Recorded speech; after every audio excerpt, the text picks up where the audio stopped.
اب جو حالات اور واقعات بن رہے ہیں، کیا یہ ہمیں اس جنگ کی طرف لے کے جا رہے ہیں جس کا ذکر قرآن اور بائبل دونوں نے کیا ہے؟ کیا امام مہدی کا ظہور اب واقعی بہت نزدیک آ گیا ہے، اور کیا وقت واقعی تھوڑا رہ گیا ہے؟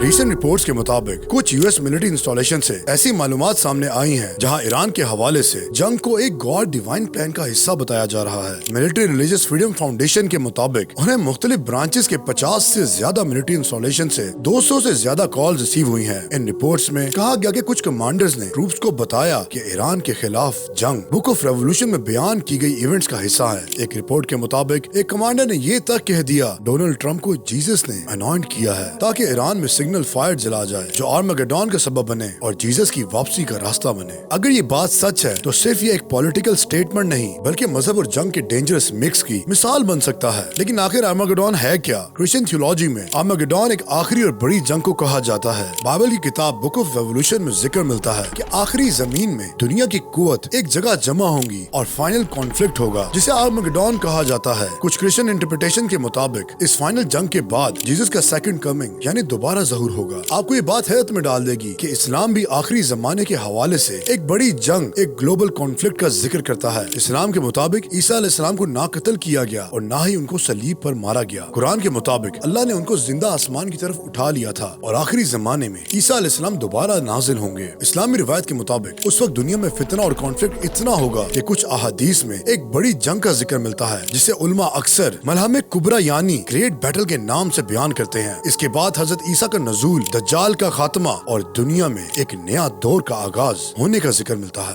اس لیے کچھ لوگ آج کے گلوبل کانفلکٹ کو دیکھ کر یہ سوال اٹھاتے ہیں، کیا یہ وہی جنگ کا سلسلہ ہے جس کا ذکر بائبل اور اسلامک روایت دونوں میں ملتا ہے؟ مگر یہاں ایک بنیادی سوال بھی پیدا ہوتا ہے، اگر یہ واقعی کسی وقت جیزس کی سیکنڈ کمنگ ہونا ہے تو کیا وہ کسی ایسے لیڈر کو اپنا ذریعہ بنائیں گے جس کا کردار سکینڈلز اور کنٹروورسی سے بھرا ہوا ہے؟ اور پھر سب سے بڑا سوال جو اٹھتا ہے، کیا یہ جنگ واقعی اصل میں امریکن کرسچنز کی ہے؟ ایک اور آرگیومنٹ جو اکثر ڈسکس ہوتا ہے وہ یہ ہے کہ ایران اور اسرائیل کے درمیان جو ٹینشنز ہیں اس میں امریکہ کا ڈائریکٹ انٹرسٹ کتنا ہے۔ کرٹکس کا کہنا ہے کہ امریکہ اسرائیل کے اسٹریٹجک انٹرسٹ کی وجہ سے کانفلکٹ میں شامل ہو جاتا ہے، اور پھر سوال اٹھتا ہے، کیا امریکن ٹیکس پیئرز کا پیسہ اور ان کی فوجیوں کی زندگی کسی اور کے جیو پولیٹک کانفلکٹ میں استعمال ہو رہی ہے؟ یہ سوال صرف سیاست کا نہیں بلکہ ریلیجن، مورالیٹی اور لیڈرشپ کا بھی ہے۔ یہاں ایک اور انٹرسٹنگ کانفلکٹ بھی سامنے آتا ہے۔ کرسچن تھیولوجی کے مطابق جیوز پر اکثر یہ الزام لگایا جاتا ہے کہ انہوں نے جیزس کو ریجیکٹ کیا اور جیوز ہی وہ لوگ تھے جنہوں نے جیزس کو قتل کیا، اور جیوز کے مطابق جیزس کوئی گاڈ یا کوئی پروفٹ نہیں تھے بلکہ ایک جھوٹے نبی تھے۔ Wake up, you little idiot.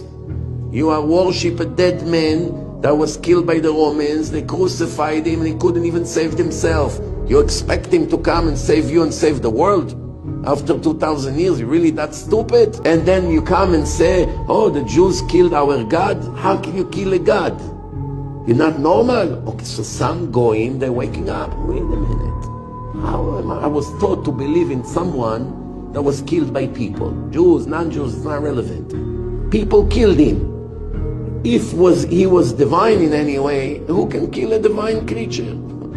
It's not possible. Even 1 second kill all of them. The fact that he couldn't beg for his life, help me, no, don't kill me, that means he's completely unable to do anything.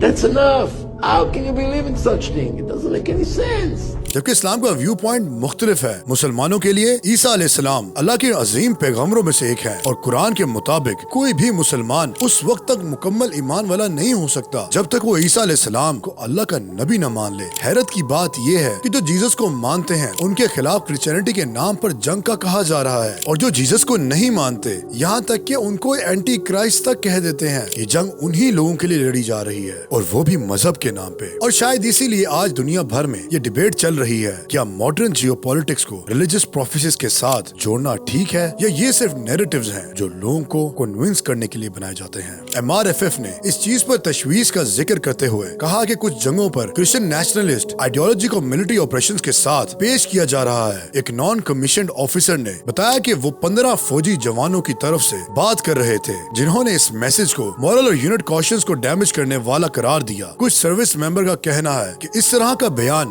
US